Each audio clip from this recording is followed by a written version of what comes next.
Someone asked a very good question, which was, how do you deal with broken dreams? Oh, you've come to the right place, my friend, because I have had 3 of those, I think. So I have some experience in the matter. Not that much, actually. I'd imagine there'd be a lot more people with a lot more broken dreams. For instance, people in Baghdad whose houses were bombed in 2003. But I've got the next best thing, which was I went for a home the other day and I didn't get it because my mortgage wasn't approved in time. Do you feel sorry for me? I feel sorry for me. Like this video if you feel sorry for me. It was gut-wrenching! I hear it all the time. People who are going for a house and then they see them putting the little curtains up there and having little Jordan Juniors running through, which is what I imagine you're going to call your kids, Jordan Junior. And I'm going to be calling it that, by the way. And I hope he looks like George Bush Jr., just to make the situation more confusing.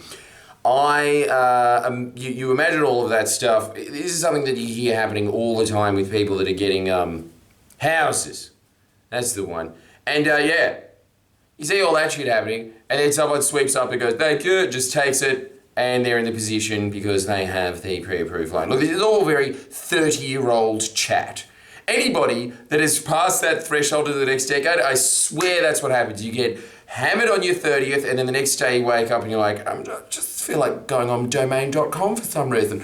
So that happened, and I gotta say, it is one of the most sobering experiences you've ever had in your life, going for your dream home and not getting it. Because, as they say, dream home. It's a dream in your head. It's something in your head and then poop, all of a sudden not there anymore. The great thing about most goals in life, by the way, is that they're on an infinite game. Housing, by its very nature, is not infinite. It's limited as fuck. You know how they say that a week is a lifetime in politics? I swear to God, 12 hours is a lifetime in the housing market. But let's make this a little more general, right? Everything that you do is going to be in 2 categories. It's either going to be in the infinite category, and that is usually the skills that you're acquiring in life. You can just keep getting better and better and better at them until you die. So still not infinite, but just a much longer expiry date. Let's put it that way. No, but then again, you'll probably just decompose into mushrooms and eventually you'll become another person again. Probably in a crap country because you were a bad person. Reincarnation, think about it. But that's one lot. And then there are the finite games, and that is usually where you have those feelings of crushed dreams. What I think you should understand, though, is that even when it comes to a finite game, looking for your dream home, for instance, this is the advice that I got from my pip, because you talk to boomers when you want consolation about housing, because that's all they're interested in. That is an entire generation defined by how much they're interested in housing.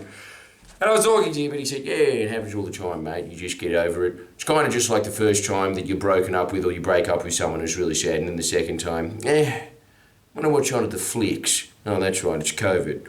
Well, I'll just watch something on Netflix then. What an age we live in. Hang on a second, I'm 60 years old. I don't know what Netflix is. But the rest of the advice was good. He's saying that even though that one is off the market, the fact that you, as a result, tried to scramble to get all the things in place so that the next time you weren't captured with your pants down and you're ready to go, straight over the top. The analogy that I like to use a lot is the mountain goat. You know how there's mountain goats that have those really boss rams and they've usually got the peak positions on the mountain, and then there's a bunch of other smaller young rams vying. They always just get knocked off by the older ram. It's because he has been in so many more fights that his horns have become a lot stronger. They've become a lot denser, and as a result, he has earned that peak position. I think that a lot of your success in life is built off humiliation and broken dreams. Sorry, but that's the situation. The reason that they are built off broken dreams is because they're finite. They force you to act quickly. This is something, for instance, when we're looking into housing, we've been looking for a house for 8 months now? We could have easily have gotten this stuff all organized beforehand. We didn't, because we just kept going, no. Oh, that one's a delight, no. Now I know how flowers that live for a day feel. Lackadaisical is how they feel. Well, that almost worked. But I think that that's what you need to think about in these situations where you have a broken dream. The fact that it was broken, I'm imagining that you probably did a lot more to get yourself into a position where you could take advantage of the next opportunity that you have in life for a dream. This is all just part of becoming more mature. It's just about, developing your prefrontal cortex so that you can imagine situations in the future of not just if they can go well, but also if they don't go well and how to prepare for them better. That's what happens when you have your broken dreams. For instance, the fact that you were saying, I think that you had been saving for 4 years and you're scared that COVID will continue and you won't be able to go overseas without getting a 28-year-old visa or whatever it is. Sucked in. Had to say it. Look, if you're going to show me a shattered dream, I am going to press your face in the shards. But I also think that because you have been saving for those 4 years, what have you got that a lot of people don't? Capital. Capital at your expense. And that puts you in a better position than you were if you didn't have that goal, doesn't it? That's what's so genius about goals. That's what I love about them. Even if you don't accomplish them, they have, because they've spurred you on to do things that you otherwise wouldn't have done, put you in a better position regardless. You're better off because you had that vision. That's a lesson for life in itself. But the other lesson that I want you to understand is that there is something about the locus of control expanding. So, when you're a baby, what do you have a locus of control over? I don't think you have anything, do you? Can you maybe swallow on your own accord? But you're probably not even conscious enough to do that. Let's get to the point where you're 6 years old and you can tie your shoelaces, yay! Before that, you had to get your parents to tie your shoelaces, and if they weren't going to tie your shoelaces, they just didn't get tied. The older you get, the more things get into your control. And the fact that you are in that position now, I really think that what you should be thinking about is, when it comes to your visa, there are other visas available, and because you have the capital, you know what countries are really interested in? Rich cunts. That's the only reason our lead from the pod got in here, is because his parents pretty much just spent $1 million getting their family here, Like, if you have money, a lot of things open up to you, and that is what you have now as a result. So more things are in your locus of control. What you should be thinking about, how you get over broken dreams, is the thought that, okay, this is developing how much is in my control. That's a nice feeling in life. You know when yours and ours hit me the other day? Well, I hit them the other day, but they hit me a few weeks before that. You know what was really nice? Knowing that I could fuck them so much harder than they could fuck me. Why? Because I had spent years accumulating a business that was of actual value, and then when that comes along, some disgusting little middleman, crushed. But people that weren't in that same position, that spent the last 7 years not doing what I'm doing, they just have to cop it.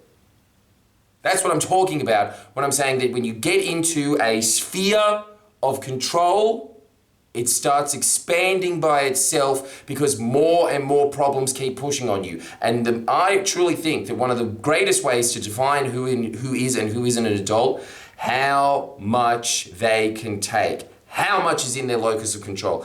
How much are they able to get to the next layer of problems and hit them and keep hitting them until those become in your locus of control as well? Anyway, that's just a broad, general way to look at these things. I hope that that has helped, and if it has helped, there is, of course, my Patreon, jordanshanks.com. You will be getting more of these things there. Actually, sorry, it's just Patreon. There's no .com. Patreon. Anyway, the point is, the link is in the description. You get a max of 2 extra vids a week, depending on what tier you sign up to. And those extra videos are chock-filled of wisdom goodness. Things like this. This is a really important thing for you to remember for the rest of your life. That was out of your control, but did you do everything you possibly can to try and get it into your control? Even if it didn't go into your control, a lot more things would have been in your control as a result. So you have come out as the winner anyway. Life is filled with disappointments, but it depends on how you are addressing those disappointments. Ideally, what you want to be looking for in life is bigger and bigger disappointments. And then you should look back and think, damn, at least I can handle that. Because even when I'm looking at these houses, you know what the big gripe was with it? I was sitting back and thinking, no, I didn't get that done in time, the home loan done in time. Yeah, but there are other people that are a little more, I suppose, worldly than I am, and they would have thought, okay, I need to get the loan application done, but I'm not one of those people. I'm a big picture kind of guy, but I'm always thinking in big picture and big concepts. And because I'm able to do that, and because I'm able to break it down to an audience, and they're able to consume it better as a result, that is a valuable service that I can offer people. And as a result of that, I am looking at houses. The real estate agent was asking my partner, how old is your partner? They thought that she was some Chinese mail order bride. But she said, yeah, he's just like, he's 30. Shocked. The guy was shocked that we were looking at a house that good at this age. What was that a result of? It was a result of hard work and offering a service for a decade straight and making a lot of educated moves based off of self-help. But that's what I'm saying. You can be in that position too. All you need is to sign up to Jordan Shanks' Patreon. All right, make sure that you like, subscribe, give me more questions. Love you lots.